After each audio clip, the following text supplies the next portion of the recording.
Ma Mission TV, le miroir du monde.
Aza griot, aza humoriste, toyebi. Asala ba humour na ye ya ndenge na ye wana aza humoriste, asala ba humour na ye ndenge wana. Oyo nga na kolanda ngwana ba parents na ngate. Ezali kopesa bino pasi koyeba kende ko wana na ndenge nyonso bozali ko traiter yenda azwi kiti wana. Ezali kopesa biso pasi ya komona ke mutu azwi te azoloba na miso ya bato ke azwi. Ozala na bino kala. Ngai akobanga nebino na kobanga mutu mosusu te.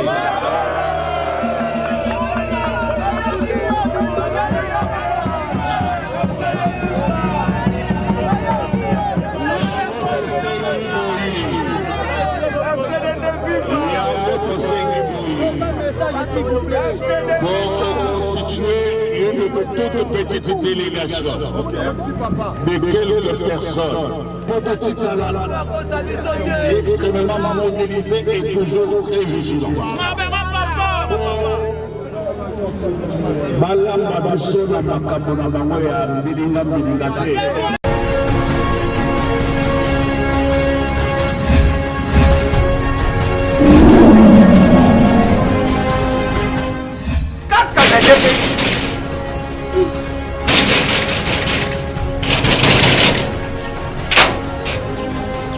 Asa ubita portable usafunga nuki.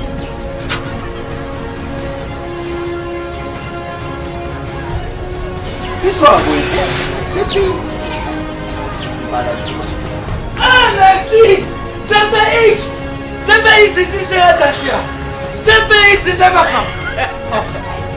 Louis. Ah, Isaneyo. Mengait. Ah, oyo leki ufati. Una leki buli ya pesa mama. Ah, ma chère. Ah,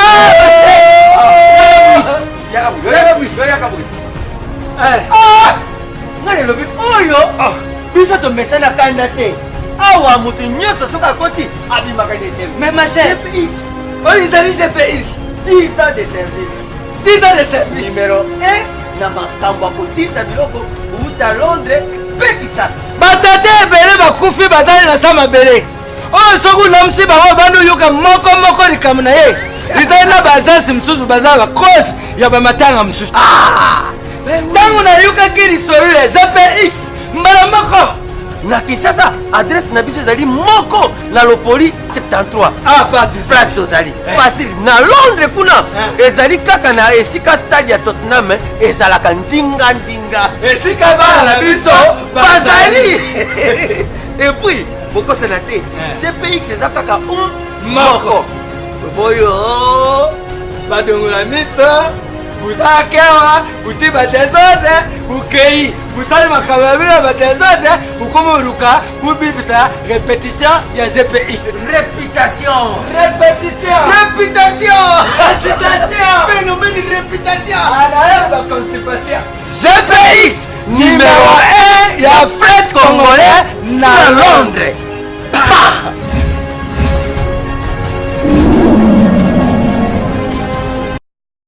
Ma Mission TV, le miroir du monde.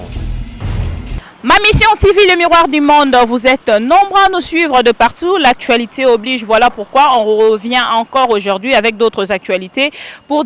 Ma mission TV, le miroir du monde, Nengetolo Baranabino, Tozali, Lissonabino, et Sika Information, Ezali, Lito, Inabino, Ponani, Nite, Makolonabino, Kokita en temps réel, et Sika Information, Ezali, Pekomemenabino, le Lotoye. On a cour constitutionnel et sika bongo ndeko kangudia o bilonyo soboye bi azali ko wele bonga nandeko Jean Goubal pour que to benga ngo bongo poto zali ko zela verdict qui a souka ya cour constitutionnelle depuis ba recours et kota ki penza. Alors lelo ba kiti on a cour constitutionnelle ba eko sala nini question mark toroti kabino na nubolanda penza ndenge ndeko Pierre Kangudia na base na mobimba bakiti awa na cour constitutionnelle pour apesipe monaye bolanda et on va revenir tout à l'heure. Ma mission TV, le miroir du monde.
bakozi ya ville, bakozi ya ba policier, babondeli bino, balobi bamoni force, bandimi pe biso, yango balobi basengi molimbisi, totelema, tosala troupe, basi bandimi force, babondeli biso, soki tokoki kosukisa obele awa.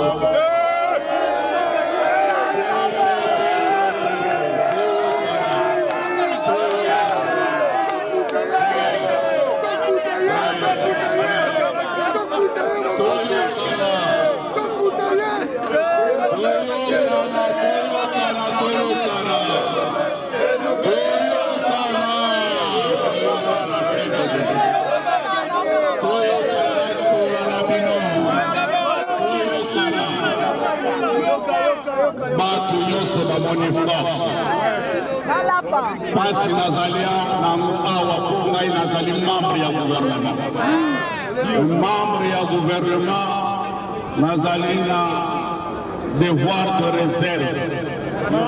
Bango bazali institution mosusu, ngai soki nakei, je viole l'éthique constitutionnelle, je viole l'éthique institutionnelle. Voilà pourquoi on fait appel à ma sagesse et à ma compréhension des choses pour ngai ndena ya kobondela bino ngana kobanga bino. Ozala na bino calme, ngai nakobanga ne bino nakobanga moto mosusu te.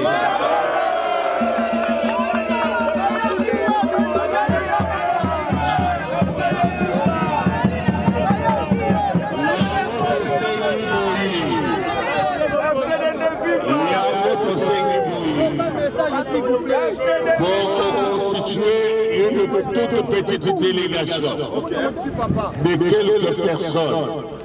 Pour nayo que bauti ko souffrir ngai que bazali na bozali déjà na mémoire na bino ndenge bosali makambo ngai kutu na yeba kiti. Alors, na bondeli bino bondima la petite délégation va pour déposer avec tout le respect dû à la cour bapesi bango memo. Tobo ile baya kokosa tena makambo ebeli okesali boye likolo na bino te. Mais tozalikala toujours mobilisé et extrêmement vigilant. Dans le lobby, il faut que tu sois extrêmement mobilisé et toujours très vigilant. Balamba biso na makambo na bango ya mbilinga te. Tomoyi makambo wana ya kibolole ya pama wana ya kokosaka. Banda makambo oyo esalemi boyoki ngai na lobi te, boyoki na répondre moto te, me batumola ngai te.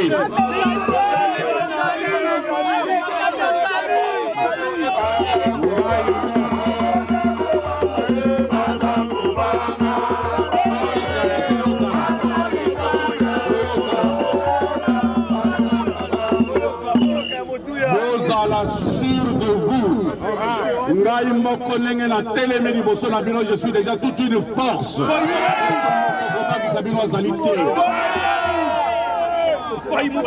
Toyebani biso nyonso moto akoki kobakisa ngai ezali te. Bino nalobi bino nde nazali kosenga po bino nde nakobanga bino nde boza kopesa ngai makasi. Nalobi bondima nalingi koyemba lokola madelo te asa kufa, nalingi koloba teke elongo ekobondela ekomi nasambela te. Nabondeli bino bondima la petite délégation ezali na memo bakende kotika memo na bango, mais soki kaka par hasard ebongi te nde bokobanda kosenga ngai bobanda kobondela ngai mpo nazonga nsima. Yasi nayebisi baye nyonso bazali na kati ya komplo wana nayebi bango. Et nasi nayebisi moko na moko nayebisi ye bakosa bino te nayebi bango ngai moko. Nasi nalobi na moko baye bazali na kati wana nayebi bango. Ekolonga ya makofi kokoba bituma ndenge mosusu.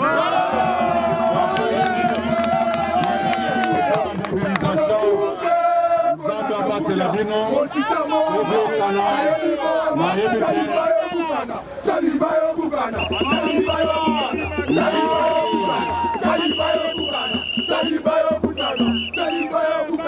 Nayebi te na ndenge ya baresponsable na biso ya parti, les différents cadres ya parti certainement boyokani.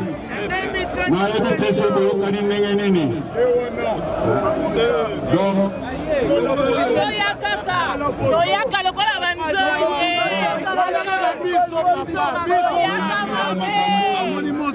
elekeli bato nyonso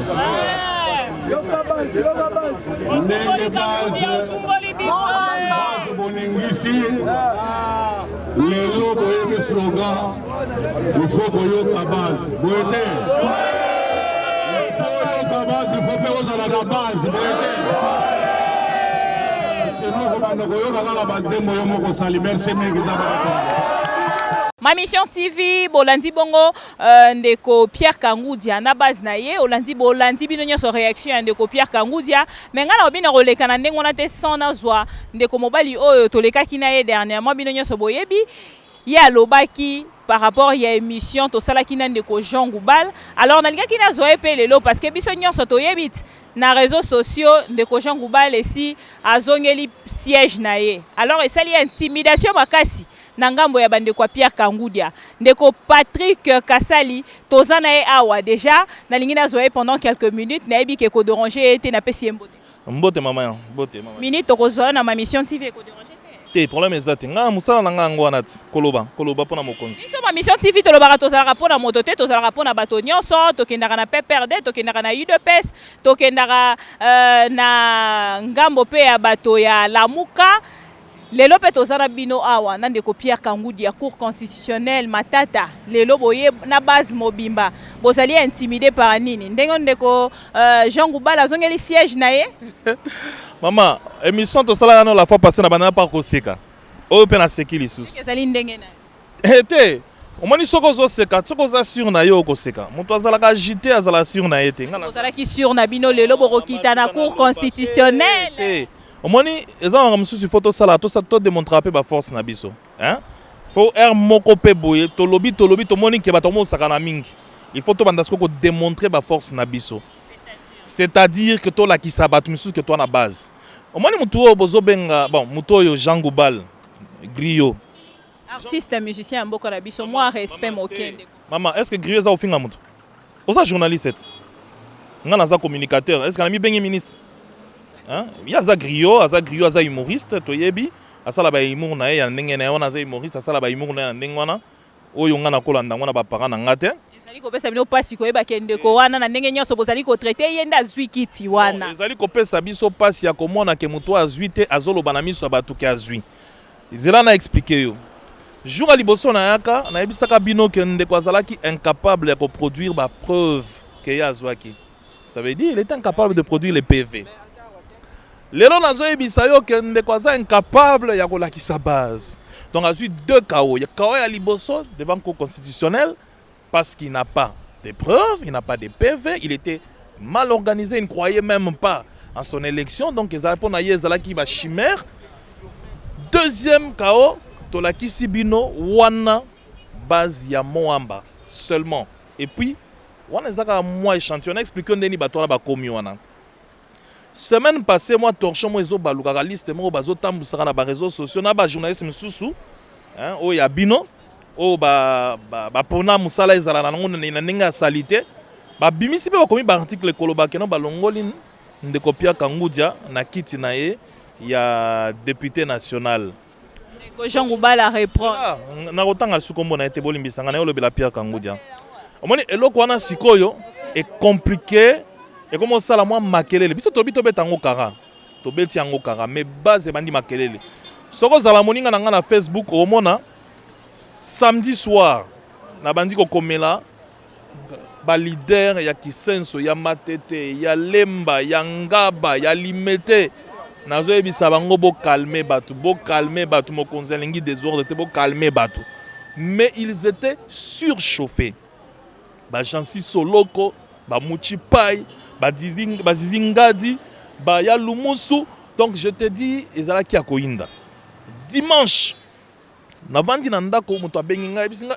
ndeko Patrick ozosani na ndako awa batu bakiti na siège à partir or dimanche oyebi kezalaki na marche moko boye ya batu ya Lamuka je crois le 30 juin ça qui marche à bandeko ya Lamuka je crois te bon marche à bandeko ya Lamuka dimanche le 30 juin na bandeli ezalaki marche à bandeko ya Lamuka na ignorer bango te merci alors biso siko tango babenga bisinga be ozo bateke na siège za ko inde indi ndenge nini o batu baza wana batu batondi tout ça batu batondi ba sa nini Go bato balobi il faut indaka il faut bakita na cour constitutionnelle mbangu toya likamunini tokuti bato balobi bino so bosa eloko te biso tokosala eloko boza wana boza ba cadre à parti mais tozo mona boki pété bakoma sakana na biso boyena boye torchon moko so baluka mais sikoyo na nenga maele moni na politique il faut zala maele so moni mwa mulinga mo komo bima keba ndeto comprendre ndeto eko compter intimider nani aza intimider Humeur et intimidé. kana no mama tikana est-ce que yo iba pia kangudia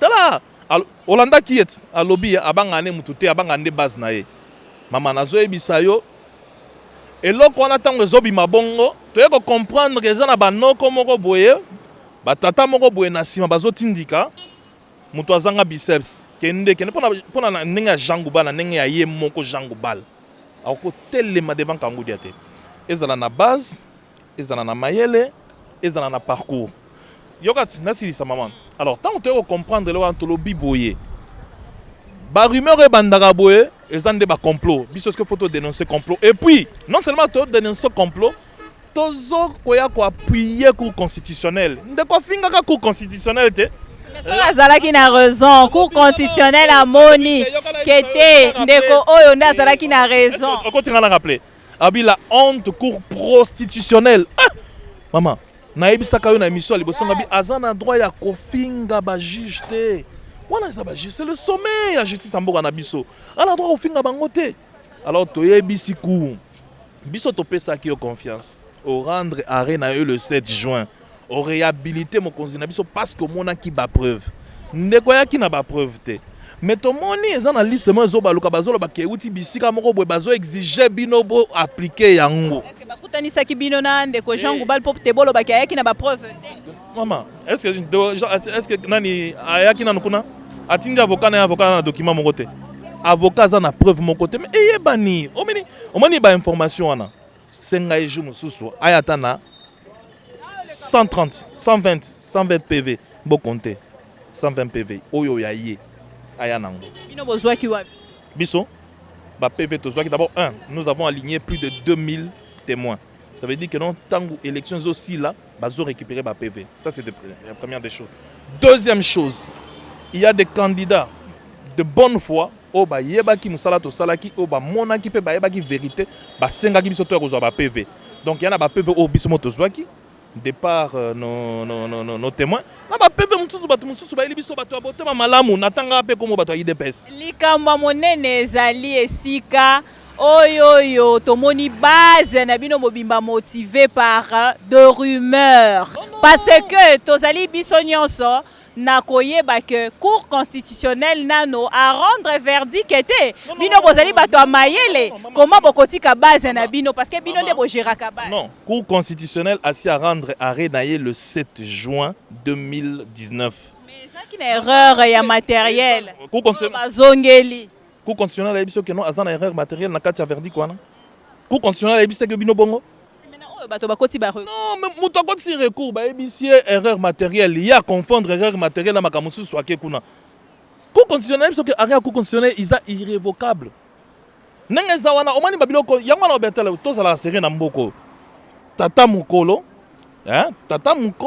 olobi mpe François osangisi na lingala obandi koloba cour constitutionnelle a décidé ke nazonga donc ye akomi na ye Benoît Lamba akomi na ye cour constitutionnelle eza baaventure aventure wana nde tolingi atika bon de toute façon biso tolobela ete biso tobisaka la cour constitutionnelle ke biso topesa yo confiance soki lelo mama natikela je vous laisse ka mutu mususu aya ko répondre ton ndeko Patrick obengisi na loba je vous en prie toyebisi cour constitutionnelle ke biso totosaka yo topesaka yo respect toyebi ke baare na yo eza irrévocable toyebi ke ezali bongo. Alors, par rapport à ndenge, toyebi ke bare na est irrévocable, tomoni moi eloko moko ezo tambola. Moni rumeur na Kinshasa oyo. Keba, kocha rumeur ko ba ki sa ngote so moni rumeur bongo yeba ke non, ba noko moko we ba tontomo ba na sima rumeur wana, bazonga bata température, bata la so ba yuma eleka. Mais biso to ba keberete, yeba on to ba keberete. Biso to ba keberete, to comprenez déjà que ba tontomo ba otinda ye ba bi yo kende uzana na makasi te mais biso ba pomba to na sima. To la kisi ba pomba wana ke biso to na base. Oana eza échantillon. Il y a Moamba seulement. So balingi a kin boko sentir. mais base en discipline au monite bayembi mokonzi il ne fallait pas mokonzi avandi abi rien il faut na calmer bato parce que allure na ndo mona moto ezalaki mokonzi akiti bandeko na sepeli bolakisi mokili mombake base ezali bovanda siko kimia total nde makambo kende de toutes les façons makambo changer parce que oyo kunga lobaka nde etikalaka voilà. Merci beaucoup ndeko Patrick tokomi na suka ndenge yo moko lobi o kura lobaka ezali oyo etikalaka biso pe tozali liso likolo ya information parce que biso tolobaka ma mission TV tozali boni bo pesa information à lokuta na moni article mobimba un journaliste a commis article lobi sont réhabilités pas sur base de quoi, sur base de quel article on est intimidé biso mais yo na comprendre te entre intimidé na la base ndenge kiti lele likoloba ke moi nungu ezali yo lobi tola la lisu moko yo lingi biso nde tola to kanga misu to tika bato basala bino bokanisi na biso to basi na bango ba oyo bana sima ya tonton wana ya kutute ba oyo bana sima na dala ba yebani ils sont identifiés et ils savent nenge bazola ndaka biso boy nenge ba omona ba image na poko ba yebi ke Kangudi aza otomboka ba yebi yango et puis ba yebi kanda Kangudi. Alors ndeko Patrick tokomi na suka komona nenge base mobimbe ekiti lelo na population na bino nyonso ya Moamba tozali kotala ndenge nini cour constitutionnelle et ko rendre verdict nango mais soki lelo tolali c'est la moya souka ya cour constitutionnelle pour la bandeko o bazala qui invalide cour constitutionnelle et si et ça qui arenaye et si est prononcé arenaye eza irrévocable cour constitutionnelle ça prononcé arenaye yo sikoyo lobake tozozela toyoka comédie abato balobi basi bazongi nenge gosuka c'est mieux la kisanga ndenge ni ya reposer question na ngai tende ko kasali yo zali na mosala na yo nga pe na zali na mosala na nga to komi na suka to zali kozela moya suka ya cour constitutionnelle pona ndenge ya lobby azongaki na erreur matérielle pona ko revoir ba dossier ya bandeko mosusu na question yo journaliste mais na tuna kasi émission na nga ndela zo reposer population ba na tuna population. Comment Moutou a kozala en avance par rapport à ya soi-disant arrêt à cour constitutionnelle pour ça il y a une émission à Tintin. Ba propos na yo ezali kaka ngai. Bolandi bino nyonso ndeko Kangudia. C'est mon consulat aventurier.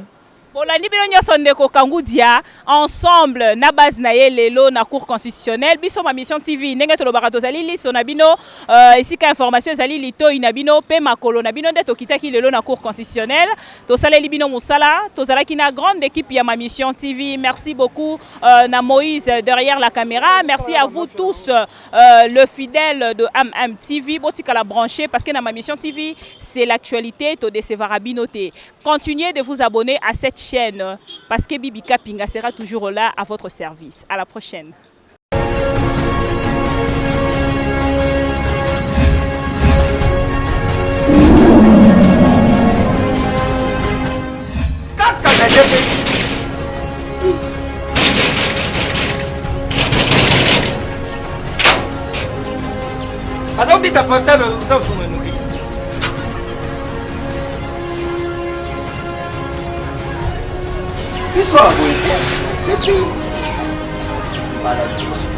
Ah merci CPX ici c'est la Tatia CPX c'est Tabaka Louis ah Izaneyo Mengait ah Oyo leki Una leki buli ya pesi Mengait ah ma chère ah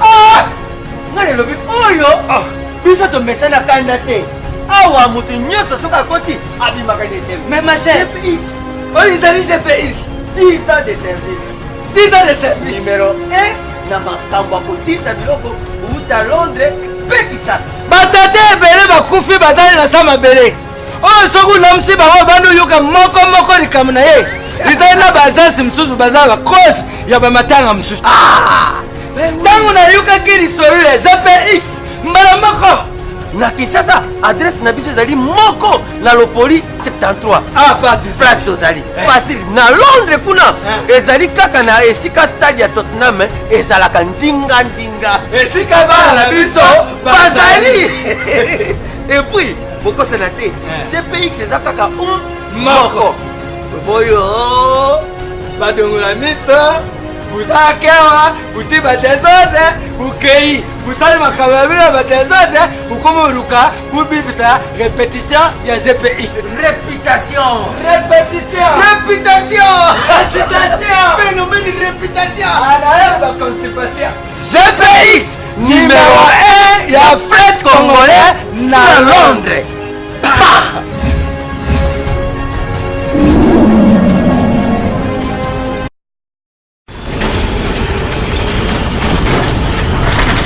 Ma mission TV, le miroir du monde.